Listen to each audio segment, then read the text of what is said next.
Lagi-lagi korupsi yang jelas OTT KPK tahun ini menyumbang juga ada sumbangan dari anggota DPR dan juga dari satu lagi dari Senayan walaupun anak tiri Senayan ketua DPD itu masuk dalam OTT KPK. Saya ingin tanya spesifik ke Bang Nasir Jamil kalau kita bicara apa yang diungkapkan oleh mantan rekan sesama anggota DPR ketika ia berbicara di pengadilan begitu gamblang. Praktek suap yang ada, bagaimana bagi-baginya. Sesungguhnya kan kesaksian-kesaksian seperti ini kerap kita dengarkan, tapi seolah-olah berlalu begitu saja. Tidak pernah ada efek yang jelas selain bahwa yang tertangkap masuk penjara. Tanggapan Anda? Ya, seperti yang dikatakan oleh Pak Cahyo tadi, bahwa di tahap perencanaan, ya itu adalah tahap yang sangat rawan. Nah, deal antara eksekutif dengan legislatif, terutama badan anggaran, itu sangat rentan ya dan sangat mudah untuk terjadi. Nah karenanya memang itu perlu diawasi sebenarnya. Nah seingat saya waktu itu Komisi Pemberantasan Korupsi ada keinginan untuk ikut dalam pembahasan anggaran. Paling tidak KPK bisa mengawasi. Tapi memang ini sebelum bukan... sampai ke situ Bang Nasir, jadi itu betul praktek yang diceritakan. Ada jatah untuk anggota, ada jatah, kita akan lihat kan pengakuannya, kita akan putarkan. Apakah memang seperti itu praktek yang jamak di DPR? Iya, saya tidak tahu persis apakah memang seperti itu atau tidak. Ya, tapi kalau misalnya pengakuan Damayanti itu kan pengakuan yang di depan persidangan dan dia disumpah, ya kan? Dia disumpah dan tentu dia tidak berbohong, ya, tidak berbohong ketika dia mengatakan itu. Dan bahaya sekali kalau dia berbohong, ya kan? Nah, karenanya praktek-praktek seperti itu mungkin saja terjadi dan itu adalah inisiatif ya individu ya di kalangan DPR. Pimpinan Komisi 5 dapat 450 miliar, anggota 50 miliar, ketua kelompok fraksi 100 miliar.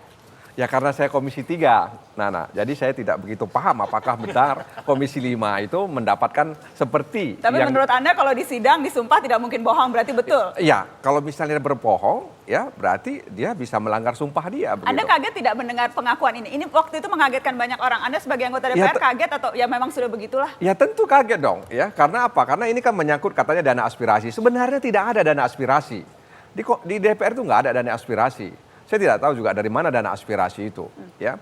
Karena memang kita tidak pernah mendapatkan, pengetahuan saya juga tidak pernah mendapatkan dana aspirasi di daerah pemilihan saya gitu loh. Nah karenanya saya juga agak heran ketika misalnya itu disebut dana aspirasi lalu dibagi ke 54 anggota Komisi 5 DPR RI. Nah karena itu saya pikir memang tugas Komisi Pemberantasan Korupsi lah untuk kemudian memastikan bahwa pengakuan-pengakuan di persidangan itu bisa dibuktikan. Kalau kemudian tidak bisa dibuktikan ya seperti yang Anda bilang tadi itu seolah-olah kemudian hilang begitu saja. Efeknya hanya kepada yang tertangkap. Ya itu. Nah itu tantangan menurut saya. Bagaimana Pak Cahyo? Saya kira simpel masalahnya ya. Saya 30 tahun jadi anggota DPR. Kalau saya memperjuangkan aspirasi daerah supaya dapat proyek di dapil saya kira wajar. Tapi kalau saya dapil Jawa Tengah memperjuangkan aspirasi masyarakat dan proyek di Papua atau di Maluku, pasti Pak Agus menyadap. Ini dapilnya Jawa Tengah kok yang diperjuangkan provinsi lain. Pasti ada sesuatu. Nah, saya kira kuncinya di situ. Masalah di situ aja. Iya Pak, saya sependapat bahwa wajar, sangat wajar kalau kita memperjuangkan daerah pemilihan kita. Yang tidak wajar kalau dapat fee miliaran itu. Yang tidak wajar itu kalau kemudian kita mendapatkan sesuatu dari aspirasi itu. Daerah lain.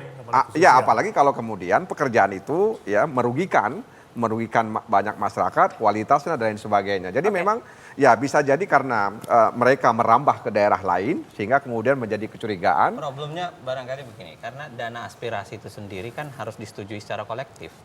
Makanya kan untuk menyetujui daerah di Maluku semuanya harus setuju. Nanti dibayar dengan setuju di daerah lain.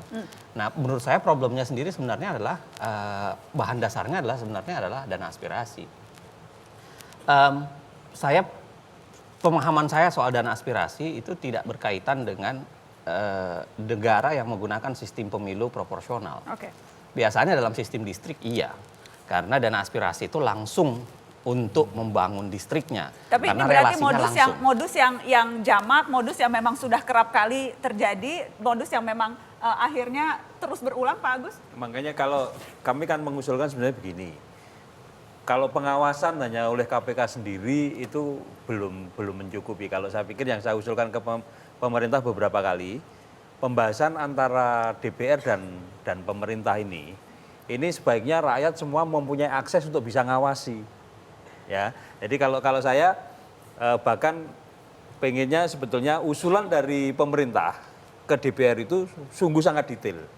Ingat nggak kita pada waktu ketemu UPS di Jakarta itu karena mau beli UPS harganya segitu, tempatnya di situ, orang kemudian kan teriak. Nah sama itu nanti kalau usulan dari pemerintah ke DPR itu sangat detail, harganya sudah tahu, barangnya apa, tempatnya di situ kita juga bisa melihat, itu semua rakyat bisa mengakses, itu akan bisa memberikan kontrol terhadap diskusi antara pemerintah dan DPR tadi. Harapan saya sebetulnya begitu. Jadi semakin transparan, semakin dibuka, Ya. orang bisa semakin Ya. ikut. Ya. Tapi kalau kemudian modusnya sama bagi-bagi uang juga?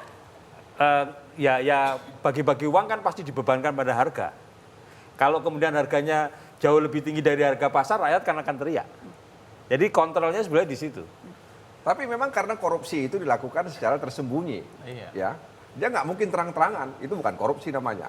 Walaupun kadang-kadang orang melihat katanya di era reformasi korupsi itu terang-terangan. Ini tadi ditangkapnya di kantor. Ya itu makanya, artinya bahwa dia tersembunyi, karena itu kemudian penyadapan, lalu kemudian operasi tangkap tangan, ya untuk mengatasi tadi itu nggak mungkin kemudian aparat penegak hukum bisa masuk ke tempat yang tersembunyi itu tanpa penyadapan dan kemudian diikuti dengan operasi tangkap tangan. Gitu. Dan yang disampaikan Pak Agus kan dalam kaitan dengan sesuatu yang sangat terukur, misalnya belanja barang.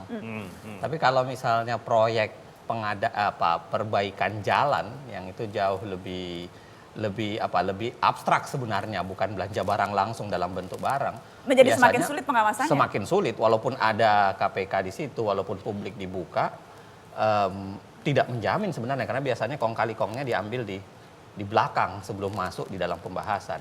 Makanya tindakan-tindakan yang ditawarkan Pak Nasir tadi menurut saya harusnya tetap saja proses-proses rekam, proses membuntuti, ngejar dan lain sebagainya tetap menjadi supaya seakan-akan ada hantu yang sedang melihat proses dalam tanda kutip ya, proses pembahasan anggaran itu, dan itu akan memberikan efek yang menurut saya Tapi bagus, sekarang menambah jangan-jangan transparansi. koruptornya nggak takut hantu. Itu yang susah sekarang, bahkan hantu pun tidak ditakuti oleh Makanya KPK koruptor. nggak usah ngaku hantu, KPK ngaku aja sebagai manusia. Langsung, lebih takut ya aku. Begitu ya. Yang juga menarik dan nanti kita bahas, sekarang korupsinya dilakukan berkeluarga, semakin banyak yang ditangkap KPK, suami istri, ayah anak. Kita akan bahas soal itu, soal dinasti korupsi setelah pariwara, jangan kemana-mana.